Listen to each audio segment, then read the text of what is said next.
Girls, now we are going to learn economies of scale. What is the meaning for scale of production? That means the amount of production, isn't it? What do you mean by the scale of production? Scale of production means the ratio of the factor of production, isn't it? Now, it can be changed because of the availability of factors. Isn't it? Already we have studied. The scale of production can be changed by the availability of the factor of productions. And it is an important factor affecting the cost of production. Here the word economies means chikkanam, controlling the cost. That is called economies. Chikkanada patti padikka. So usually all the producers, one who is producing the things in the lower cost, isn't it? They do not want to increase their cost of production. I already told you the price will be fixed. What do you mean by cost of production? Cost of production is nothing by the price. How they will decide the price? The price given for the factors, all the 4 factors, and also including the raw materials and other things, everything will be included, and then the price will be fixed. So every producer, they wanted to produce goods at the minimum cost or the lower cost of production. So all the producers, they want to produce goods in the minimum cost of production. So they use the advantage of economy of scale. So wherever they have that capacity or the chances to reduce the cost, wherever they get the opportunity to reduce the cost, they will reduce. For example, for the factors, while they are, if they get the land for rent, they can reduce the rent. They can pay less amount of the wages for the laborers. By that they can reduce the cost of their production. So wherever they get the chances, opportunities, they try to reduce the cost of production. And then these can be internal and external, or else accordingly economics are broadened into 2 types by Marshall. Alfred Marshall, he divided the economics into 2 types. One is internal economies of scale, the other one is external.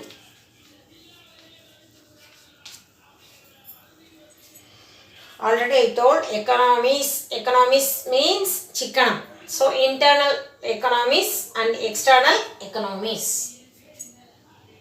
What do you mean by internal economies?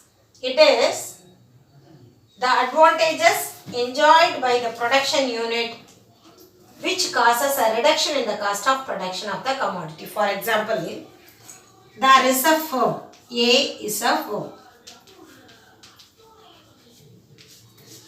It is an industry or a small firm. It is enjoying the advantage of applying the modern machineries. So the firm is applying, they are producing the goods by using the modern technologies, modern machineries. So if they use the modern machineries, the demand for the labor will be less, isn't it? They did not want the human power, instead they have the machineries, advantages. Because they are applying the new technology, modern technology, they are using the machineries. So in this firm, the amount which is given for the labor will be less because they are having only modern machineries. So they are enjoying the advantage of modern machineries. and by generating the internal capital, and they can improvement in the managerial skill also. They will know how to operate the machineries. So the technically skilled person only work in the firm. The unskilled laborers will not be appointed. So they have the managerial capacity. They know how to control everything. So in such cases, they can reduce the cost. So the things which are happening inside the factory or inside the firm is called internal economies. Now we are going to see the types of internal economies.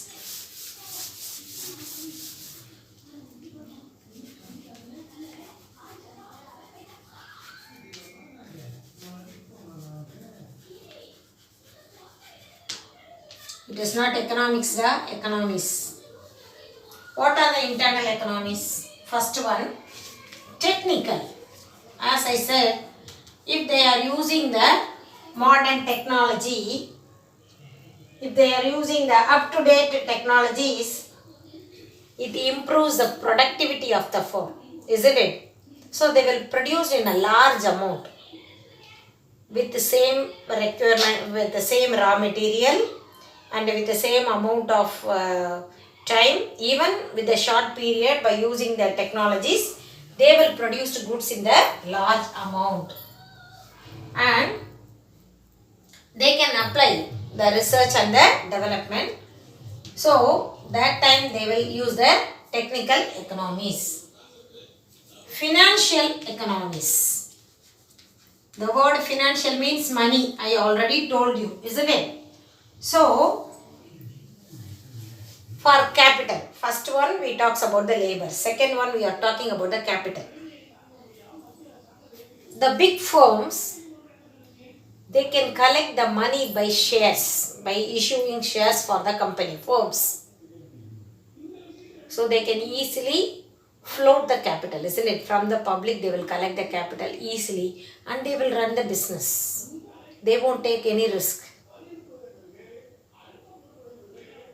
But the small firms, they cannot float shares. So by floating shares, the big firms, they will do the expansion in capital. Then managerial economics, the large scale production. As I said, managerial controlling. So they will produce in a large scale production, will reduce the cost. And the labor economies. So here, while we are doing in the production in a large scale, I already told you there will be a division of labor. What do you mean by that? The work will be given to specified groups for each and every one. Already I told you girls, I don't know whether you remembered or not. For example, if you want to stitch 100 shirts, or 10 or 20 people, with the help of a machine, they will cut the cloths. The cloth material, the long cloth will be cut. At that time, they will cut 15 to 20 pieces by using the modern machineries. So in one department, they will cut the pieces alone. The other department, they will fix the hand alone. The third department, they will fix the collar alone. Fourth department, they will keep the buttons alone. And fifth, they will do the ironing. Sixth, they will do packing. So this is division of labor. For stitching a cloth, stitching a shirt, at least it will take 2 to 3 hours. But within the same 3 hours, they will do minimum 50 to 70 shirts. So that is division of labor. While doing the work, the particular labor will be efficient in that work, isn't it? If you go on doing the work for same work for a long time, you will be efficient, you will be an expert in that work. So that is division of labor. By division of labor, they will do the work in the larger amount. They will produce in the larger amount with less cost. And marketing economies. Marketing economies. So if it is a large scale production, the producers can both buy raw materials in a cheap manner for the cheap cost, isn't it? If they are producing in a large scale, if they are purchasing the raw material in the large amount, they can bargain. They can buy the raw material for the cheapest to the cheapest rate. And also they can distribute the finished goods to the market in the lower cost, cheaper cost. And even they can sell the product in the distance market. They can transport to all over the places, all the places in different areas. And the last one is economies of survival.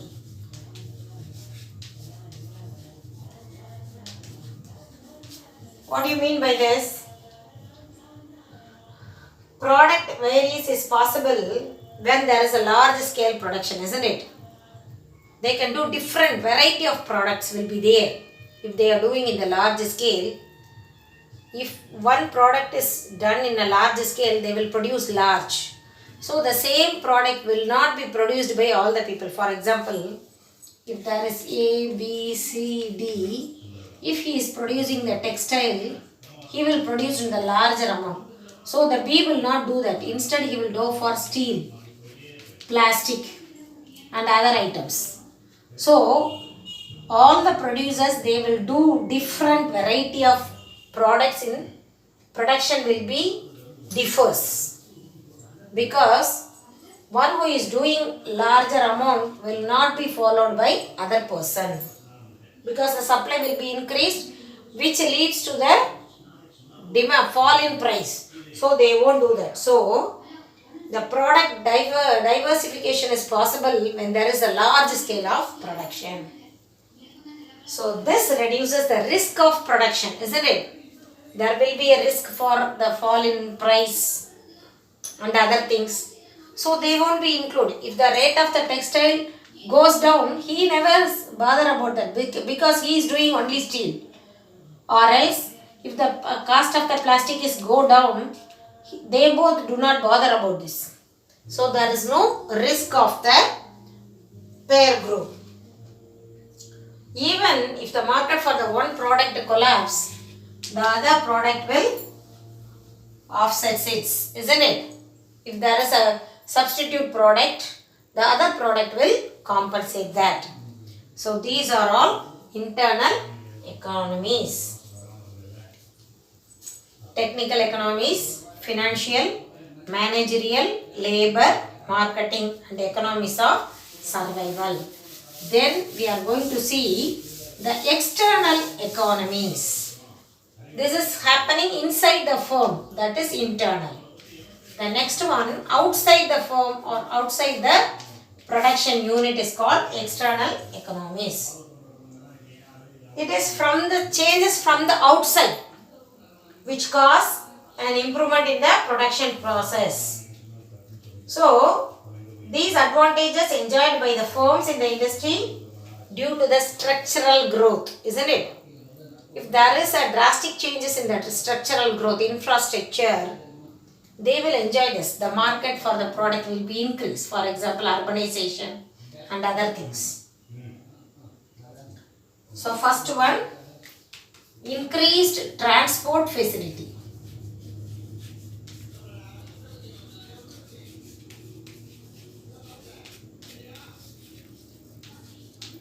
If there is a large amount of facility, people go or move from one place to another to purchase the goods.